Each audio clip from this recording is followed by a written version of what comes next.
Hello everyone! This is Saurian Target welcoming you back to another, and long overdue, entry in our Carnivores Mods Showcase series, where today we are going to take a look at a very heavily requested canon mod that features an extreme level of detail, some truly fantastic stylized skins, is one of my personal favorite Carnivores mods, and it was created by my good friend Ophi. Carnivores Migration.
So if you're new to this series, what I plan to do with Carnivores Migration is just run it through the courses. Analyze everything the mod has to offer, from the maps, the dinosaurs, the weapons, the menus, the story elements, and anything else that this mod has in store for us. And of course, part of creating your own piece of a story about dinosaurs on an alien planet includes hiding some secrets and Easter eggs for players to discover. And as long as I've found them, I am showing them off here. So consider this your spoiler warning. If you want to go into Carnivores Migration completely blind and discover everything it has to offer for yourself, go play the mod first and then come back here. And, of course, if all you want to do is play Carnivores Migration, there is a link in the description for you to go download it and play it.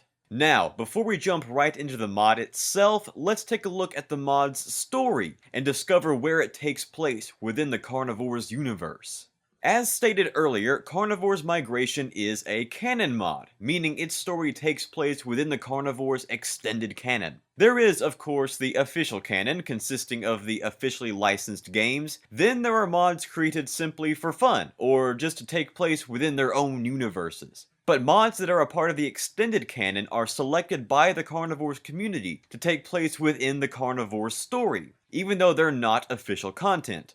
Yet. And Carnivores Migration falls into that category, and that's what makes it rare among Carnivores mods today. Its style. Carnivores Migration, on the whole, is a reskin mod. It has brand new maps and some brand new weapon models, but mostly consists of reskinned assets from the official games, and that is what gives it its flair. Before new models could be created for Carnivores games, editing the skins and textures of the original Carnivores creatures was all that could be done. And so many skins were created over the years. But once the ability to create new models came around, editing the skins of the classic creatures never really stopped, but wasn't quite as prominent anymore, especially in complete mods. But Carnivores Migration stands apart from the crowd in that aspect. It's the rare reskin mod in a world full of brand new animals being discovered on the dinosaur planet. It kind of harkens back to Carnivores' desperation in many ways, from the thematic elements to the stylized designs and just the nostalgic feel of when reskinning the classic dinosaurs was all we could do. And in order to stand apart from not just the famous total conversion mods, but the classic reskin mods, it has to be bold. And it is. Carnivores Migration features a diverse list of gorgeous maps, a nostalgic roster of fantastically stylized dinosaurs, and a whole array of slick weaponry. So, as a canon mod, where does it fit within the Carnivores mythology? Carnivores Migration is, for many reasons, unique among canon mods, but perhaps most prominently for its story, in that it doesn't directly tell one. where total conversion mods aim to tell huge, expansive stories that add on to not only Dino Hunt Corp's role in the galaxy, but the mythology of their alien world and the animals that live there, Carnivores Migration functions more like a nature documentary, telling the story of a routine event for certain animals on a certain part of the planet. Sure, it expands the world and explores the variants of animals and weapons Dino Hunt Corp provides for hunters, but it also takes time to flesh out elements with which we're already so familiar. What does Delphius Hills look like during the winter? Are there different variants or types of the dinosaurs on the planet besides the classic designs? Does Dino Hunt Corp allow weapon customization? Why are certain dinosaurs, like Tyrannosaurus or Brachiosaurus, so heavily armored and hard to kill? Carnivores Migration gives us a rare glimpse into the lives of the dinosaurs, their primitive, violent lives, and the struggles that accompany them. It takes a step back from the often desperate or nefarious acts of Dino Hunt Corp and the legacy of the ancients to focus on perhaps the most popular, but sometimes the less cared for elements of the Carnivores universe, the lives of the dinosaurs themselves. Now we can jump into the mod itself with the first thing players will encounter: the menus. Of course, you'll sign Dino Hunt Corp's waiver, because if the prospect of hunting dinosaur aliens on a potentially haunted, supernaturally driven planet doesn't seem dangerous enough, you're picking locations right in the path of an oncoming blizzard. So just keep that in the back of your mind as you, perhaps literally, sign your life away. Carnivores Migration starts players off with 150 points, slightly more than most typical Dino Hunt tours. The menu art excellently conveys the cold and desperate mindset that begins the mod, a herd of stegosaurs attempting to flee the frozen onslaught. It's a great design that not only helps differentiate Migration from other Carnivores mods, but immediately puts players in the correct mindset, boosted by the chilling menu theme. Carnivores Migration's menu music has gone through quite a few changes over the course of its evolution from first to final release. However, this final selection is perfect in my opinion, beginning with a peaceful ambience of birds chirping, insects humming, and gentle water rushing. The menu theme transitions from this piece to the sounds of sharp ice cracking and an intense, cold wind howling that engulfs the tranquility. It's a perfect ambience that separates itself from the others by not even being music, instead conveying the occurrence for which the mod is named. Another very cool aspect to note about the main menu is that hovering over the main portals actually highlights where clicking on them will take you, complete with an old school image of the classic Windows desktop if you want to quit. This is just a little touch that really emphasizes this mod's attention to detail, which is commendable on its own. Now, we'll move on to the Hunt menu, rocking the same texture and layout as previous Dino Hunt tours, while giving it an aged maroon color scheme. Perhaps not quite the color you'd think of when dealing with a rapidly approaching blizzard forcing animals out of their natural habitats, but it actually matches the other colors present in not only the main menu, but the tour's actual locations as well. It should also be noted that, with the exception of a few dinosaurs, everything on the Hunt menu is in numerical order, which is something that my OCD nature finds very appealing.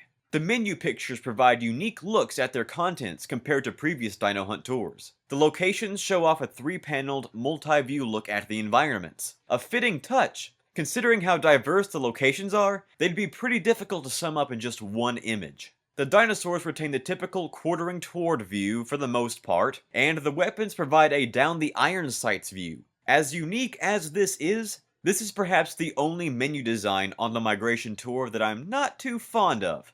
Considering that this is pretty much all hunters ever get to see of their weapons in the field, the Hunt menu gave them a way to preview what they looked like from different angles. However, it's just a little stylistic touch that can easily be overlooked. The information provided for each element also gives players a glimpse into one of the more subtle highlights of the Migration tour: its sense of humor. Most Carnivores mods play it straight with well thought out and detailed information, courtesy of Dino Hunt Corp's expansive professional marketing team. But the Migration tour, established only when the dinosaurs embark on this migration journey, takes a much more cynical approach. And while the self-seriousness of other mods is often pulled off very well and is necessary to tell the mod's story, I personally find the brevity and cynicism of the Migration tour's menu info a refreshing change of pace. Even if you have no intention of downloading the mod to play, I would at least download it just to read the menu information. It's kind of hilarious. The trophy room receives a substantial upgrade over typical Dino Hunt galleries. As most of you guys might know, I'm a big proponent of unique and varied trophy rooms from the standard ones, even if it's just an ever so slight aesthetic touch, like a different sky or a different color for the tiles, but the migration tour goes all out. This trophy room is essentially an expansive cathedral, complete with decorative patterns, a lowered protrusion for better viewing, and fences along the top to keep living creatures out. It's a grand and awe-inspiring trophy room that gives off the sense that it's located in an actual environment, a peaceful and secluded glade, as opposed to a desolate hole in an endless sea of tile. As usual, the equipment on the migration tour varies a little in terms of design, but not so much in functionality. A once rare occurrence that is becoming more popular among Dino Hunt tours is purchasable equipment, namely the classic camouflage, radar, cover scent, and double ammo, costing points instead of being free perks. This, of course, puts a dent in players' wallets as well as their overall score from using the equipment, but the prices aren't too steep and give players an easy objective to strive toward and spend their excess points on. Also, in addition to some stylized menu pictures, the description for each equipment item is hilarious. Definitely recommend checking those out. The binoculars also receive an aesthetic upgrade, going for a more cohesive color scheme and circular target indicator. The wind indicator and compass have also been touched up as well, featuring subtle but welcome new colors to help them stand out. The trophy ship has also received a fresh new paint job, receiving a nice counter shading effect to match the tour's theme. This is a more than welcome change that I personally love. Not enough Dino Hunt tours get creative in customizing the trophy ships. All we ever really get is the standard Carnivores and Carnivores 2 trophy ship. So to see the migration tour taking initiative in updating the trophy ship is a more than welcome addition. Carnivores Migration features 7 designated hunting zones along the dinosaur's migration path. As expected from an alien planet teeming with gigantic reptilian creatures, the locations here are not at all friendly and somewhat hostile. From death-ridden ice forests, to baking deserts, to volcanic wastelands, the migration tour is openly dangerous for both dinosaur and man. In addition to the clear and present danger, the ever-constant threat of an encroaching blizzard looms large in the back of visitors' minds, forcing their paranoid hunts short all too often. Be warned, however, while the natural elements are foreboding, many sentient structures populate these areas with lethal results. The first novice rank area free for exploration is the undeniably cool Delpheus Chills.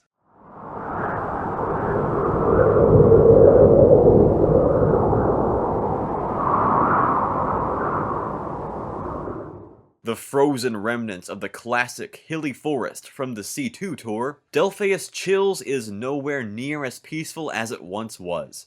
Frozen dinosaur corpses litter the ground, from predator-prey battles to lagging herds to isolated stragglers. A fierce, howling wind blankets the white landscape, limiting visibility and audio reception.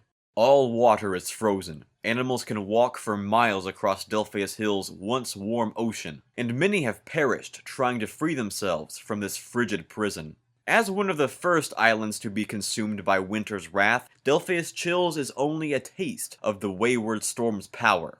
Dino Hunt Corp drops hunters here early enough that the landscape is still traversable, and animals still cling to life. Designated hunting in this area is more for mercy. Any animal still residing in these hills has already waited too long, and now faces an imminent, cold, and lonely death. Dino Hunt Corp merely aims to hasten the process. The next novice rank area available at 75 points is the Sinister Swamp, Migratory Marshland.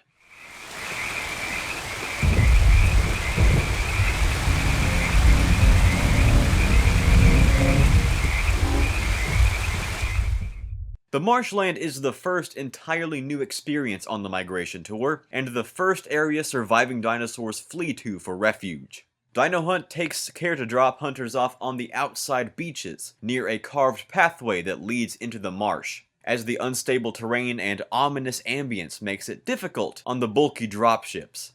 In the marsh, it is always raining, and the cloudy skies mixed with the constant downpour and murky water can lull hunters into a depressed state of obliviousness. Dinosaurs seek this area out for refuge. Thick trees and sudden mountains make for excellent places to hide, all encased in a huge rock bowl. This creates a real sense of isolation, not unlike cabin fever, that claims man and beast alike. In addition to the natural seclusion illness, a strange harmonica-like sound can be heard floating through the mist, seemingly amplified through the strange plant life and glowing green rocks. The strange music causes living things to wander. Predators hunt on the bluffs and through the swamps, half attentive, half dazed by the odd sounds. Prey blissfully navigate the murky shallows, their eyes glazed over in a deadly state of relaxation. The source of the strange sound emanates from an enormous alien stone, surrounded by thick trees and ferocious plants. Despite the stone's unearthly effects, it is too costly for Dino Hunt Corp to remove or examine, since this area is rarely open for hunters anyway, and the risks far outweigh any potential profit.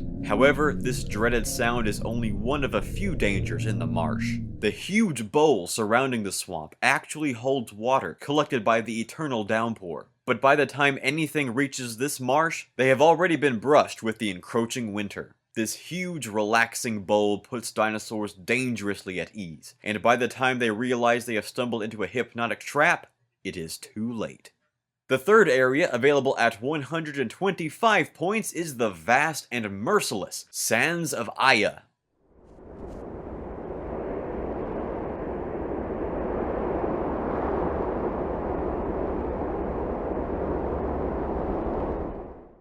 A vast and near featureless desert, this intermediate rank location is renowned by Dino Hunt Corp for only one feature, a crystal mine in the northeastern corner. Temporarily shut down while frightened dinosaurs and eager hunters play cat and mouse in the desert, this mine yields large amounts of crystal to help fund Dino Hunt Corp's expensive endeavors, and sometimes traps dinosaurs for easy takedowns. To the southeast, a life-giving oasis breaks up the monotony of the desert, and provides fresh water for traveling animals to drink as they exit the desert. An excellent reprieve from the harsh saltwater that surrounds the dry landscape.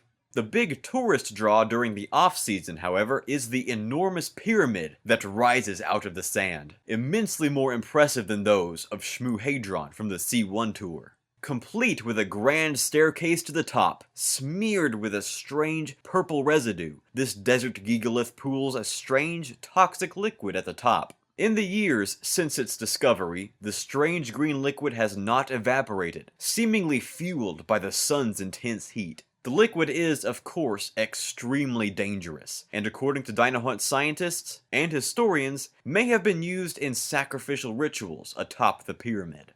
The fourth area, available at 200 points, is the landmass with a bisected backstory, Due Summe.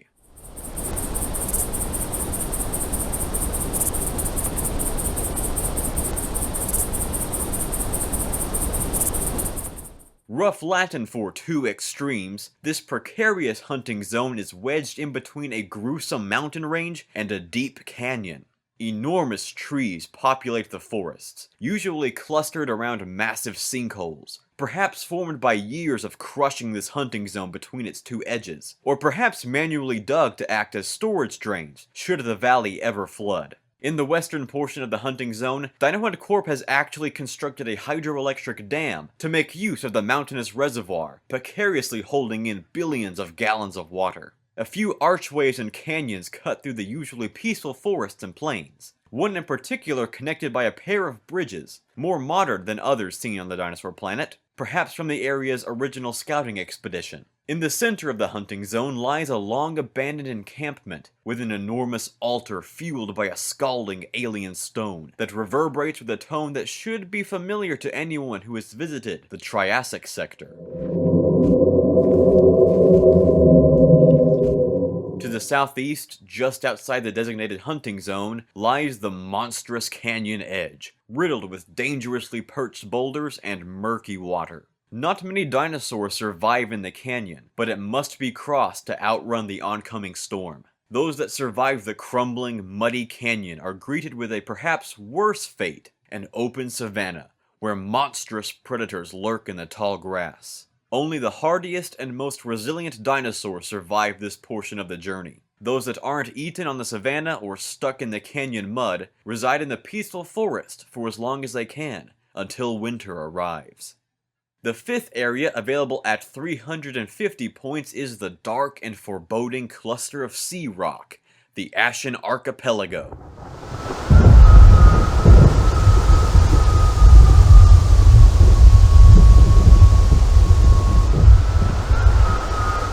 The product of intense volcanic activity in shallow water, this advanced rank cluster of tiny islands is dangerous on many fronts. The intense heat creates a suffocating steam cloud, coupled with the toxic, ash-ridden air that animals are forced to breathe.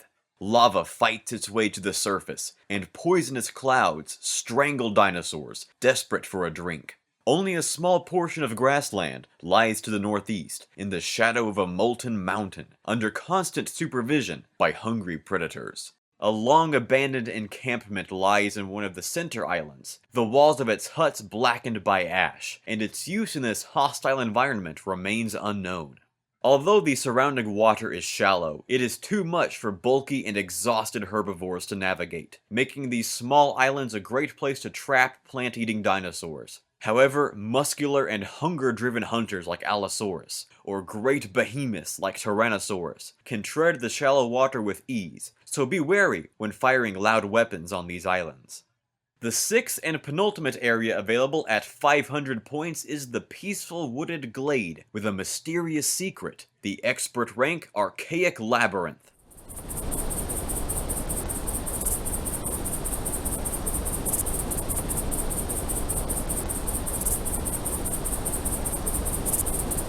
This relaxing autumn forest is bisected in two main areas by a winding river. The northern section houses pine and conifer trees, plastered in the golden orange of an earthly autumn, as well as a small mountain range to break up the forest. The southern half features many large trees of varying color, creating one of the most beautiful forests on the dinosaur planet. The main attraction to this hunting zone is the labyrinth in the lower section, surrounded by a mountain ring and filled with an ominous fog. Many hunters have gone mad, lost, or perished in the maze. Their reason for ever entering? A wealth of treasure is said to lie at the center. Curious that Dino Hunt Corp has not simply flown over and retrieved the gold, but what they don't tell you is that the treasure is cursed. If you ever find yourself lost in the maze, follow the stench of cold, rusty metal and rotting flesh. And the final area, available at 750 points, is the hidden and peaceful parallel to the tour's starting area, the expert rank Paradise Hills. And no, this is not a Greenshire, as the Migration Tour's PR personnel so adamantly state.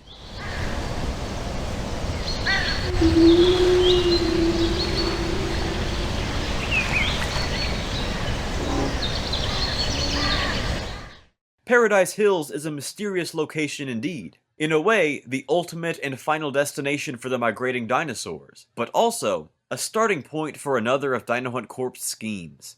Although the company is far more transparent about this tropical paradise than, say, the Triassic Tour, there are still many secrets that lie within.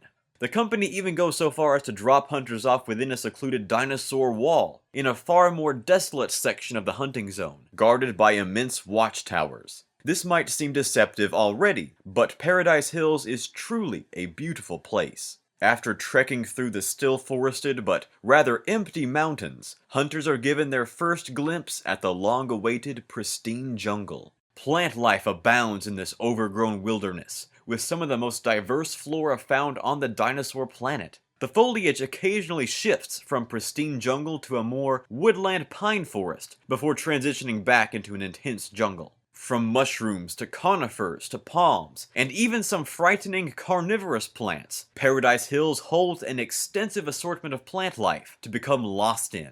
The area even features a wondrous natural hot spring in the north, where the heat attracts animals escaping the deep freeze, and sulfur hides the smell of decaying bodies. Many patches of immensely tall, dark trees populate the otherwise peaceful location. However, Dino Hunt Corp still hides its secrets in these dense jungles. To the southwest, a lone beach lies littered with scattered crates and toxic waste bins, as well as an enormous docking station for seafaring vessels. Perhaps Dino Hunt Corp is simply shipping off large amounts of foliage from these thick jungles. Or perhaps their intentions are far more sinister. Whatever their project, they seem to have abandoned it in haste.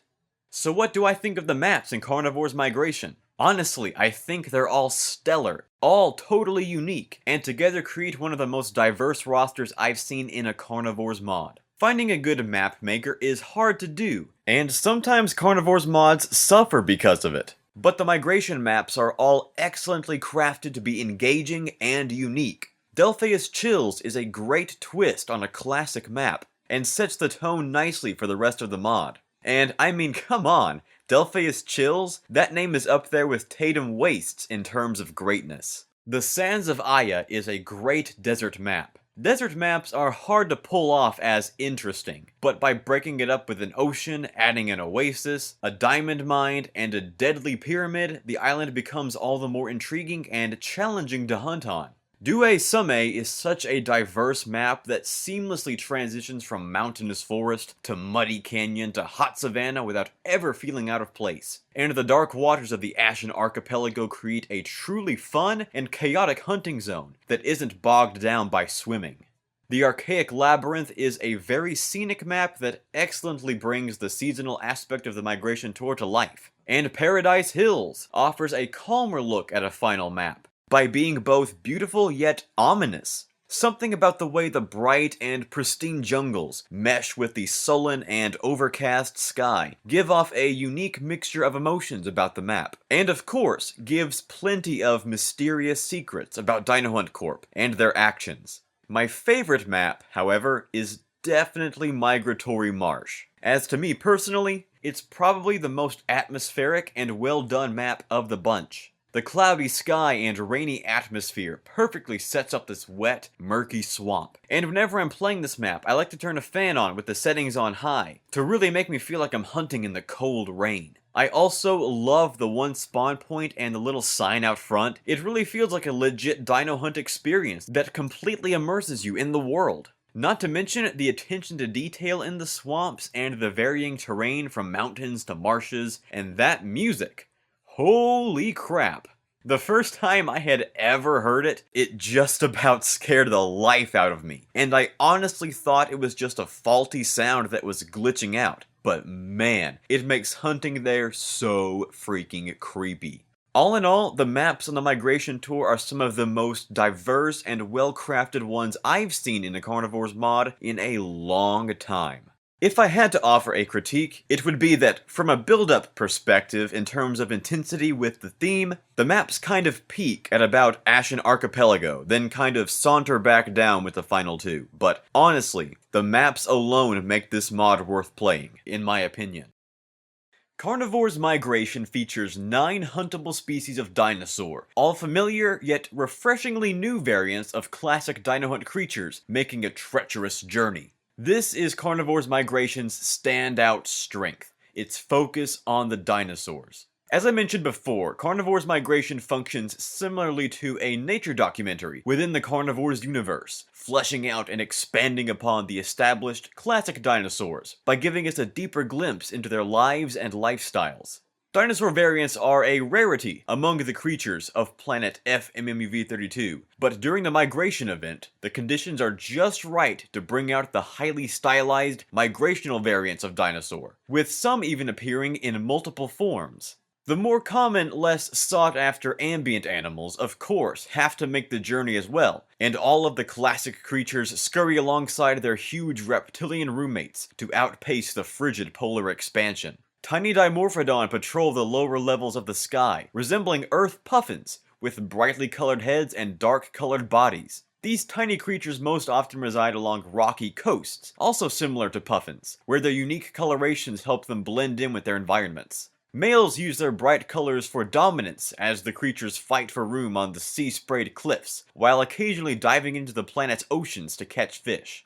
Dimorphodon come in multiple forms along the migration trail. The other variant of Dimorphodon is known as the cold-hardened HEAVENDWELLER. A far cry from both the usual Dimorphodon and the regular migratory variant, the cold-hardened HEAVENDWELLER is one of the only animals at home in the blizzard. Their ice-like coloration and dragon-like wings give them perfect camouflage and maneuverability in snowstorms. But Dino Hunt Corp scientists are not sure why the animal is so adapted for cold environments, or how it even survives in such cold weather. However rare this ice dragon is, as many heaven dwellers as possible have been captured for study, with the chemical nature of their blood being broken down to give hunters in the Arctic sector a new, temporary biological advantage. The larger of the two pterosaurs is the majestic Pteranodon. With great contrasting colors and imposing camouflage patterns, the mighty Pteranodon often roosts around the Ashen Archipelago, where its dark colors keep it well hidden. This also allows the pterosaur to sit high above the volcanic clouds and observe migrating dinosaurs uninterrupted, and scavenge any creature unfortunate enough to succumb to the migration trail. Like Dimorphodon, Pteranodon is also found in multiple variants, with the new Pteranodon variant known as the tropical SKYTROTTER. Found in, as the name implies, more tropical areas, the SKYTROTTER glides around the jungles along the migration path,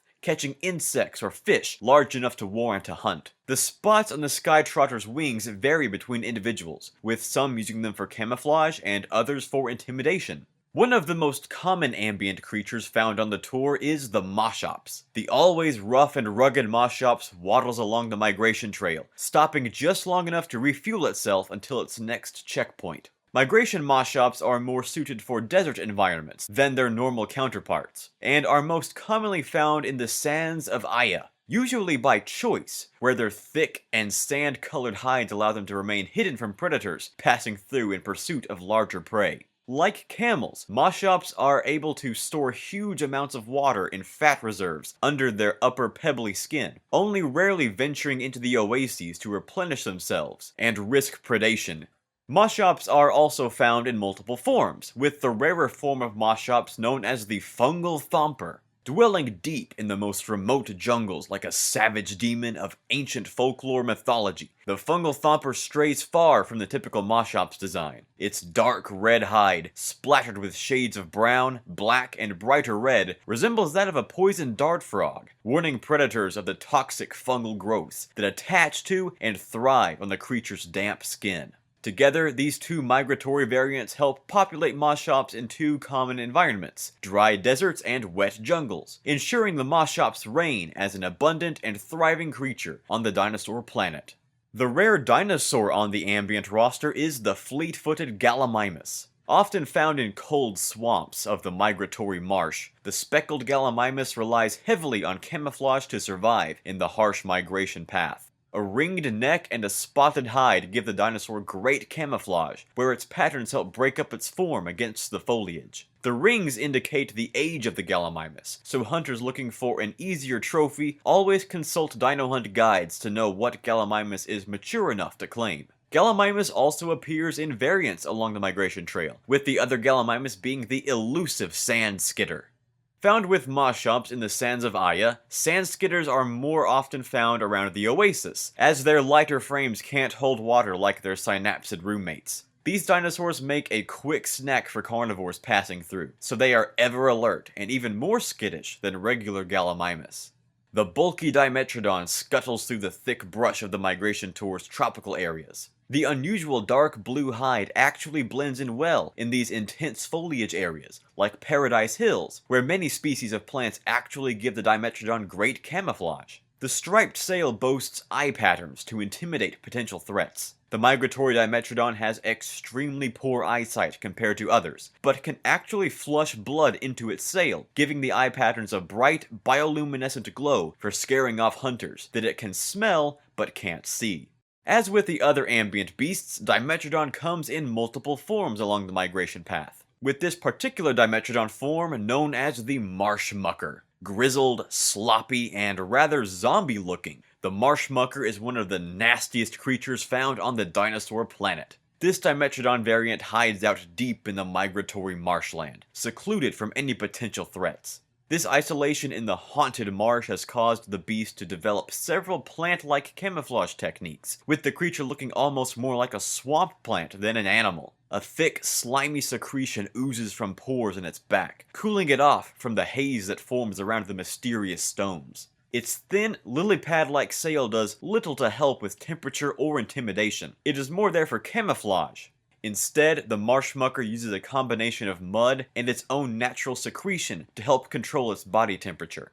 The mighty Brachiosaurus patrols the waterways around the migration path like a great stone sentinel. This gentle giant peacefully feeds on the saltwater plants that grow around the islands, or the freshwater reeds for brachiosaurs desperate enough to make the journey inland. Because they spend so much time in the water, algae actually grows around the feet of these huge creatures, giving them a very unique look and texture. Algae clings to their blubbery scales that protect them from the encroaching blizzard. In fact, Brachiosaurus is one of the only dinosaurs that can not just survive, but thrive in the wake of the migration event's catastrophic snowstorm, thanks to their thick, protective skin.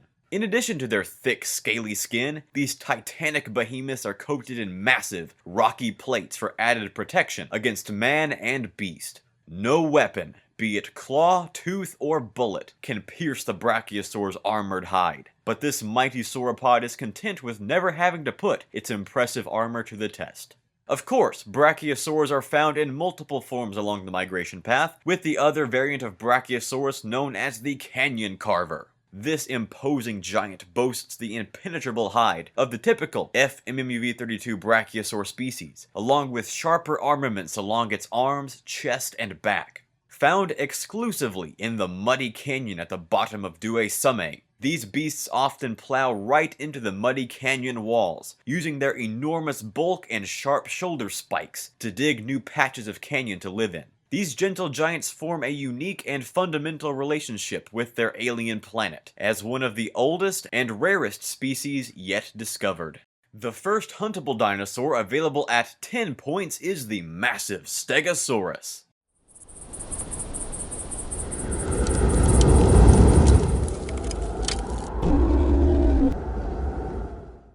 This lumbering beast is the first dinosaur new clients see on the main menu, which makes it fitting that it's also the first dinosaur available for them to hunt. The migratory Stegosaurus doesn't vary too much from its regular counterpart, still featuring a primarily light underside and main body complemented by dark patterns running along its back. These stegosaurs boast bright orange necks, giving them an additional threat display against rival males, as well as giving novice hunters on the tour an easy target to shoot for. Stegosaurs travel in great herds for protection, but far too often, stragglers detach from the main group, succumbing to either exhaustion, predators, or the oncoming storm.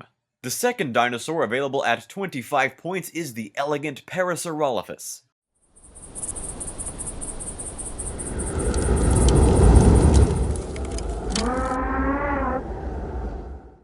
This slender beast is the dinosaur equivalent of a deer or antelope, quick, agile, and dependent on keen senses to detect predators and escape. Where Stegosaurus provides novice hunters with a slow and easy target, Parasaurolophus brings a new challenge, hitting a moving target that can zigzag at 50 miles an hour through dense jungles. It's an earnest step up from the sluggish stegosaur, but hunters must become acquainted with animals moving at a faster pace. The migratory Parasaurolophus varies little from its normal counterpart, sporting some harsh orange stripes along its hide, and a brilliant sea green head and crest, complete with orange stripes for better camouflage and intimidation. One might think it odd that such a defenseless dinosaur would boast such extravagant colors in such a desperate time, but when you're as quick as Parasaurolophus, you can afford to be a little vain.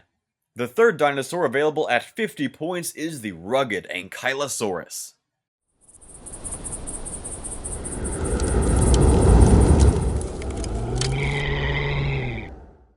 This brilliantly colored herbivore is coated in protective armor shielding, giving it great defense from both dinosaur and human hunters. This means new hunters should aim for the throat for a clean kill, or they could expend their entire ammunition round in the back of a fleeing ankylosaur. These huge herbivores are quite nimble on extremely muscular legs, preferring to bolt at the first sign of danger rather than fight, although they will trample anything unlucky enough to get caught under their tree trunk-like limbs.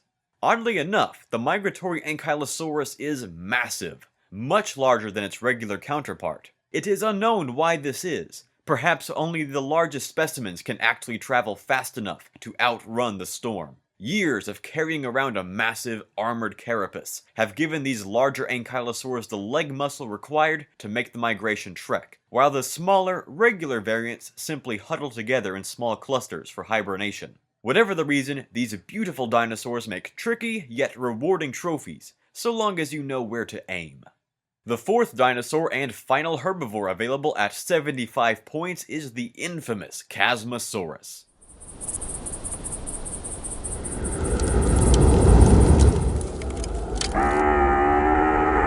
The smallest of the two most well-known ceratopsians on the dinosaur planet, the migratory CHASMOSAURUS boasts quite an impressive array of colors compared to its regular variant.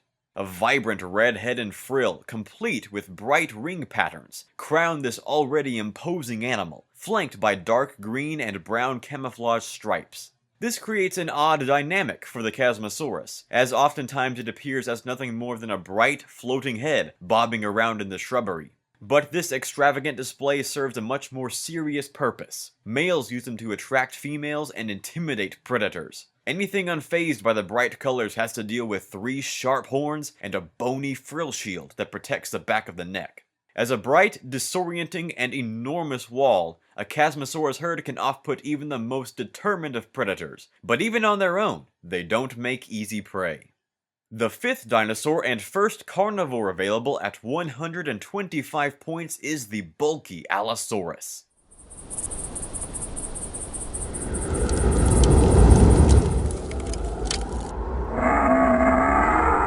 Very reminiscent of earthen geckos thanks to its rings and stripes, this predatory dinosaur is very sneaky. Migratory Allosaurus can oftentimes take the migration path right alongside herds of herbivores, without their prey ever even knowing they're there. This allows Allosaurus to make quick work of its prey before other carnivores get to the feast. These are very primitive dinosaurs, often forming unintentional, unorganized packs to take down larger prey before fighting to the death over the kills. This makes Allosaurus incredibly unpredictable and very dangerous. Their excellent camouflage, hardy nature, bulky build, and insatiable desire for food make them an excellent challenge, although not the most ferocious dinosaur on this journey. The sixth dinosaur available at 150 points is the deadly VELOCIRAPTOR.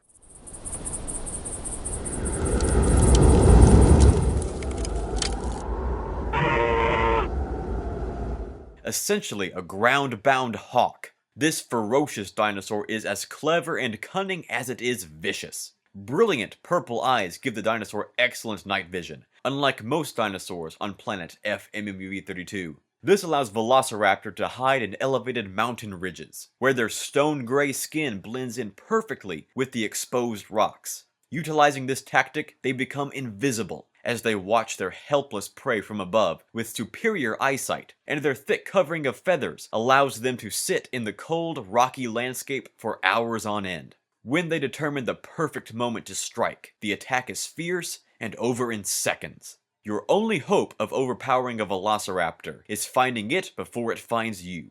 Unlike Allosaurus, they are frail creatures, compensated by their craftiness, but if you can get an early jump on them, their weak build cannot sustain much damage. The seventh dinosaur available at 250 points is the muscular Spinosaurus.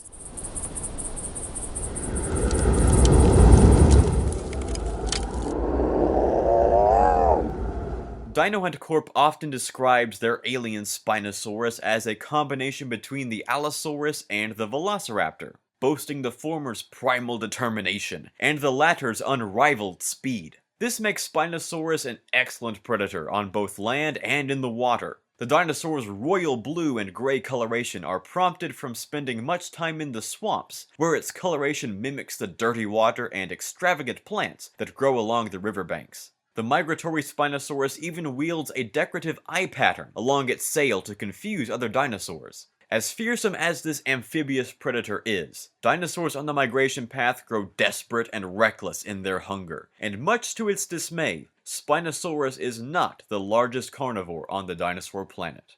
As the polar ice from the Arctic sector spreads south, it engulfs many of the northernmost islands in the central sector. One of the most northern islands in the sector is the ancient temple, resting farther north than almost any other island on any dinosaur-themed tour. As such, the frigid infection often reaches the ancient temple first, forcing the dinosaurs residing there to migrate as well. Some of the larger beasts, like Triceratops or Carnotaurus, gather in groups near the lava moat surrounding the ancient temple itself, sharing the raw heat. But other, smaller species must leave to survive. One of those native to the ancient temple is the sleek Dilophosaurus, a cunning carnivore found only on the Reloaded tour, except during the migration event.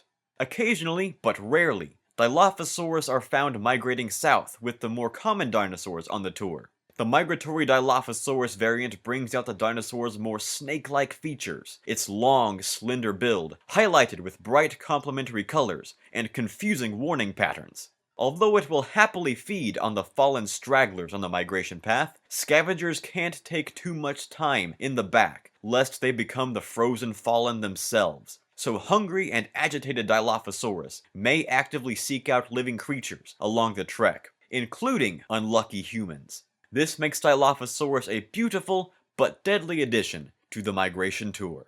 The 8th dinosaur available at 500 points is the monstrous CERATOSAURUS.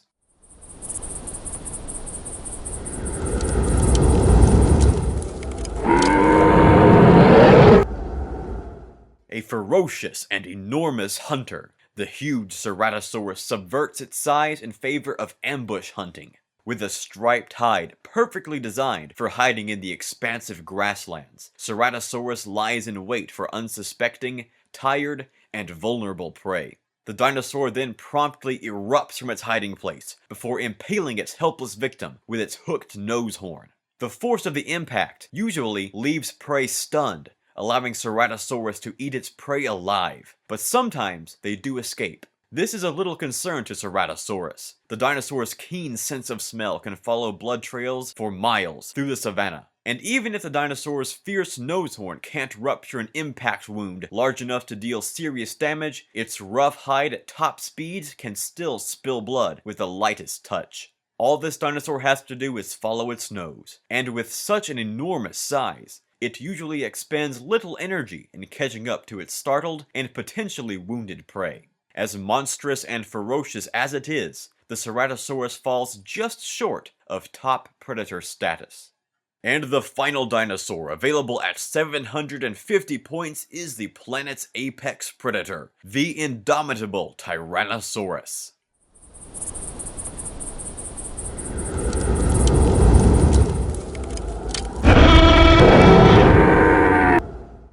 This massive, unrelenting hunter has no natural predators. It is king, crowned with a rocky red skull and decorated with brilliant blue scales along the body and impenetrable ankylosaur-like armor along its back. This armor, along with its unrealistically thick hide, make it nearly impossible to kill, and allows the Tyrannosaurus to absorb bullets like a sponge. The Tyrannosaurus of the dinosaur planet is already one of the most feared predators in the galaxy, but the migratory variant is even more so. Having to support such heavy armor and thick skin has built this beast's muscles like no other, fully capable of running full speed with bony armor and jaws spread in hunger. This monster will kill and devour anything, from Ankylosaurus to Ceratosaurus, and even smaller tyrannosaurs. Despite this, the animals show obvious signs of wear and tear. A healthy, rested Tyrannosaurus can only be brought down by firing a bullet right into its eye, shooting the projectile through its ironclad skull cavity and directly into the brain. The Tyrannosaurus of the migration tour, however, are not rested or healthy. They are tired, hungry, agitated, and desperate animals. And while a shot to the eye is the quickest mercy kill available, with enough firepower, these titanic behemoths can be brought down through other methods. This does not lessen their ferocity, however. The last thing any living creature on this planet wants to hear is the grizzled and hungry scream of a charging Tyrannosaurus. So what do I think of the dinosaur roster in Carnivores Migration? I think they're all excellent expansions of the classic Carnivores dinosaurs, all given a unique and bold new flair.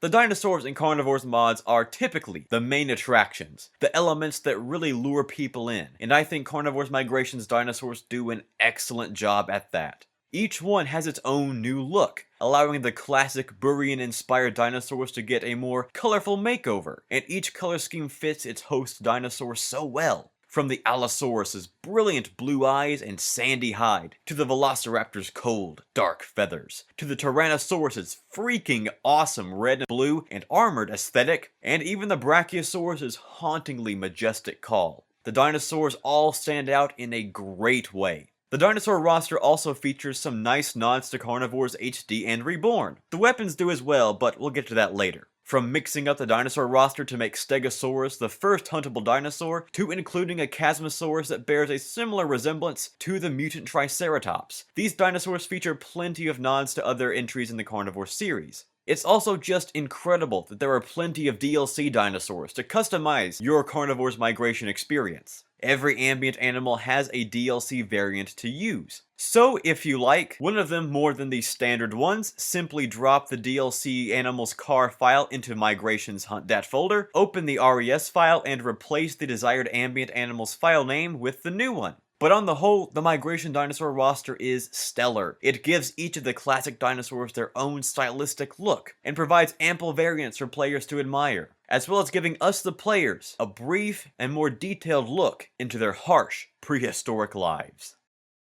Carnivores Migration features 8 weapons for hunters to choose from. Something the Migration Tour nicely addresses is weapon customization within Dino Hunt Corp's divisions. The Desert Eagle, pump-action shotgun, double-barreled shotgun, basic rifle, and sniper rifle are all weapons we've seen before on various Dino Hunt tours. And for the most part, they all function very similarly, which is good for those going into the tour with certain familiarity expectations. But they give us a glimpse at what variants Dino Hunt Corp allows on their weapons, be it customer customization or specific company designs through customer reviews and focus testing. Either way, it allows seasoned clients to revisit their favorites with a fresh, updated style without sacrificing power.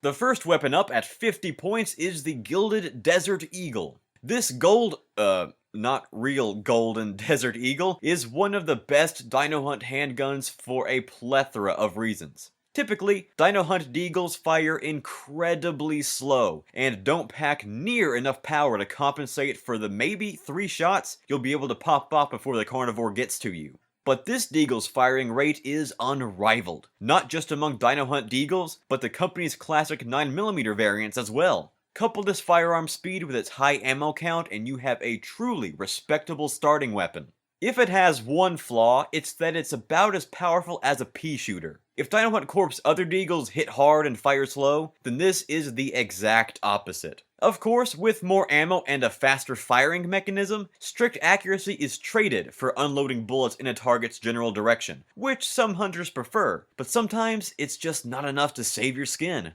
The second weapon available at 100 points is the pump-action shotgun. Aside from some extra shell sleeves on the side for more ammo storage, this pump-action shotgun functions very similarly, if not identically, to the shotgun made famous on the C2 tour. You know at this point whether or not hunting with shotguns is for you. Dino Hunt Corp provides some extra ammo and a sleek gunmetal gray repaint. But beyond that, there's not much differentiating this shotgun from its predecessor. Still hits like a truck at close range though. The third weapon available at 175 points is the double-barreled shotgun. Boasting a more stylized engraving design to give it some street cred over the original double-barreled shotgun that premiered on the C2 tour, this shotgun stands apart from its predecessor for one very distinct and unique reason: its firing mechanics. Dino Hunt Corp goes out of their way to mention that their double-barreled shotguns fire 2 shots almost simultaneously, but on the Migration Tour, they actually took out that little word, almost. This double-barreled shotgun actually fires 2 shots simultaneously. That's it! Both barrels fire off at once to obliterate dinosaurs in a furious storm of light and lead. While unique, this can cause some problems in the field. Most hunters choose a double-barreled shotgun for its safety check ability. Miss one shot, another is instantly available, no reload necessary.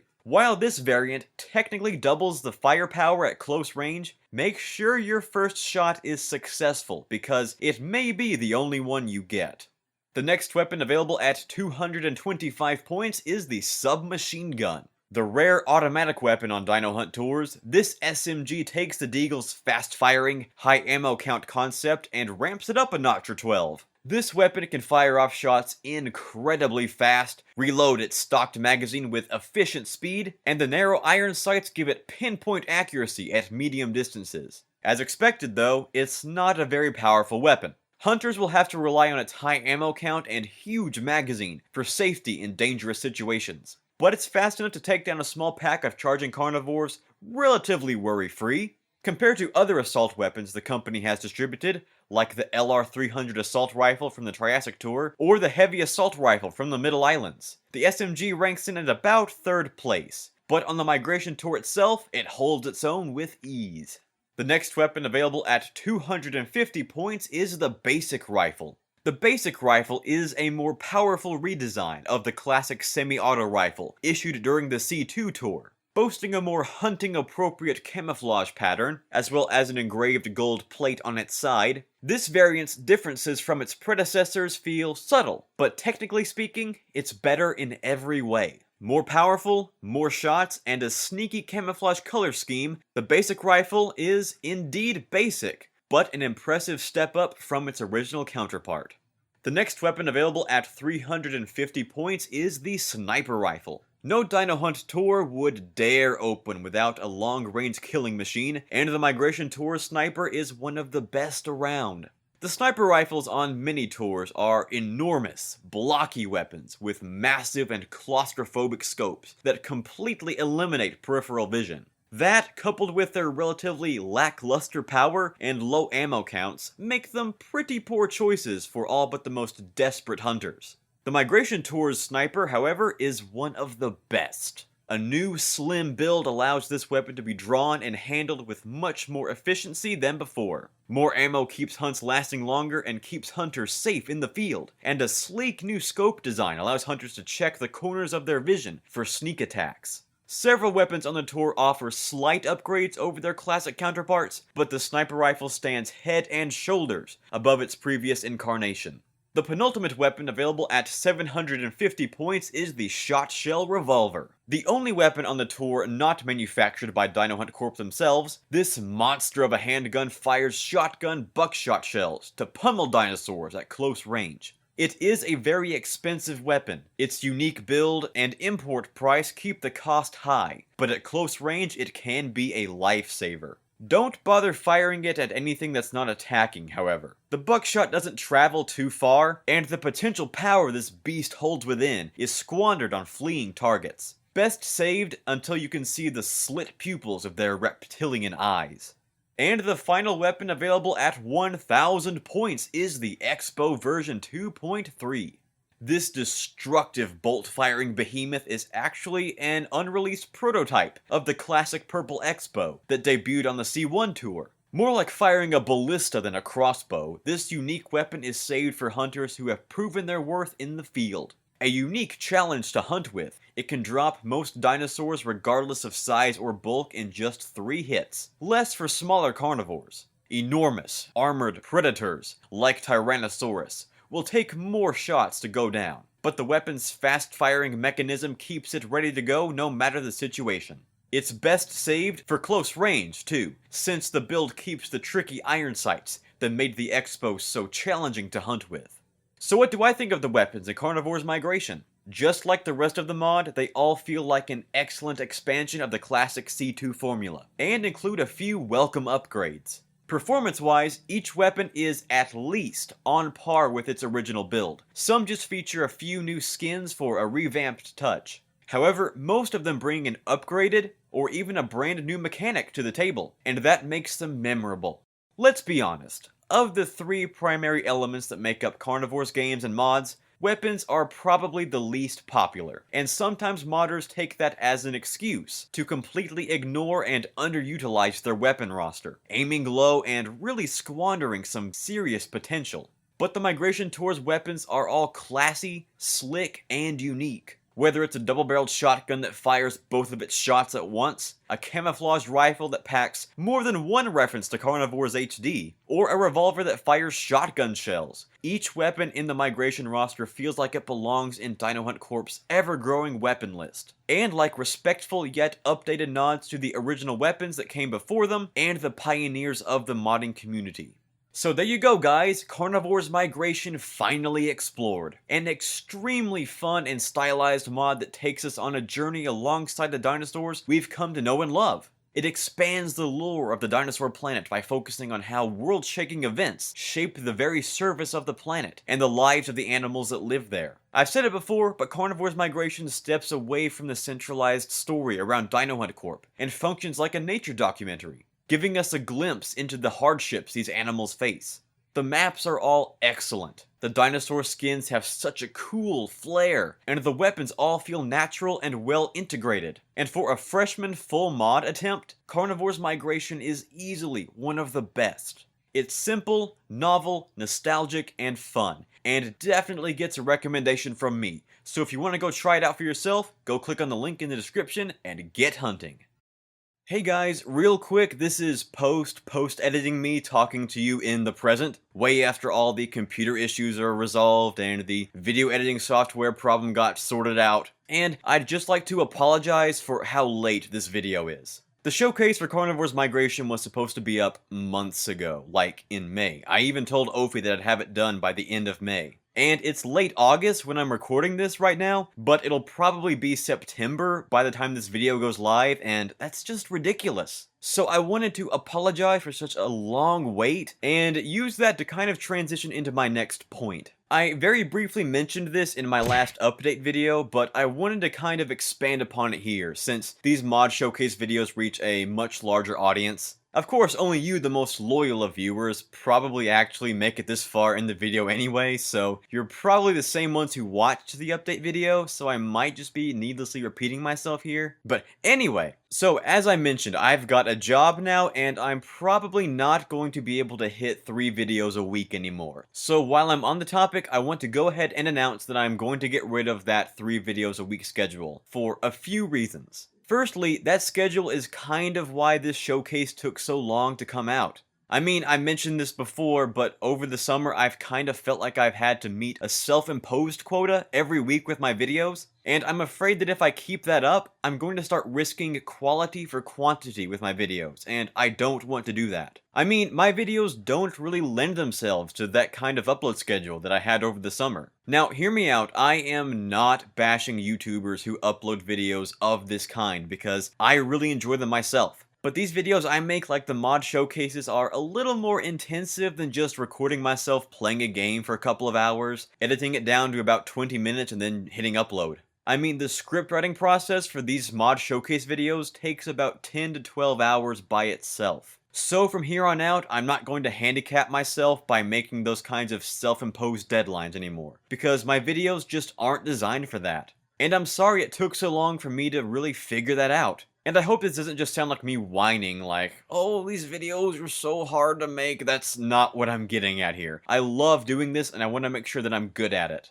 So from now on, I'm going to take my time making videos. I want to make sure they're as thorough and perfect as they can be for you guys, because you guys deserve that level of quality. I mean, I never thought I'd be able to make Carnivores videos for an audience that enjoys watching them. I owe you guys a ton for allowing me to do this, even if it's just a side hustle right now. I love it and I'm super grateful for you guys and your support. Now, I'm not sure what my new upload schedule will look like. Like I said earlier, I'm going to try and make sure it's not as inconsistent and sparse as it was when I was in school. But I'm really going to take my time and make sure each video is perfect for you guys. I'm not going to say to myself, oh, I've got to have a video ready by Friday, so I gotta rush it and get it out there. I'm going to go through every video, from the mod showcases to the challenges to the Primal Prey playthrough, with a fine-tooth comb, and I'm going to make sure from here on out that they are all excellent. Because excellence is nothing short of what you guys deserve. Anyway, that was just a quick little ramble and announcement from me here in the present. I wanted to apologize for how long this took because I kinda got sidetracked over the summer. But from here on out, I'm going to step it up and you can count on that. Also guys, since it might be longer between videos, if you want to stay up to date on everything that I'm doing on the channel, I've set up an official Twitter account that you can follow if you want. Here I can post some quick updates or answer some questions about things going on, since I figured anything too big to be contained in a tweet will probably warrant its own video. But if you're interested in that, there's a link in the description so you can go follow me on Twitter. Or not, it's up to you. Alright, so thank you guys. I'm gonna go ahead and count this as my outro, since you've heard my other one a million times before. And if this video goes on any longer, it'll probably take a week to upload. You guys are all seriously the best. Thank you guys so much for watching and for all of your support. It really means a lot to me, and I will see you guys next time. Also, I forgot to mention, the creator of Carnivores Migration, Ophi, has requested that Carnivores Migration not be considered a canon mod. So at his request, I want to make that disclaimer right here. But for my own personal headcanon, it totally is canon. Hashtag Carnivores Migration is canon. Next time on the Carnivores Mods Showcase Series.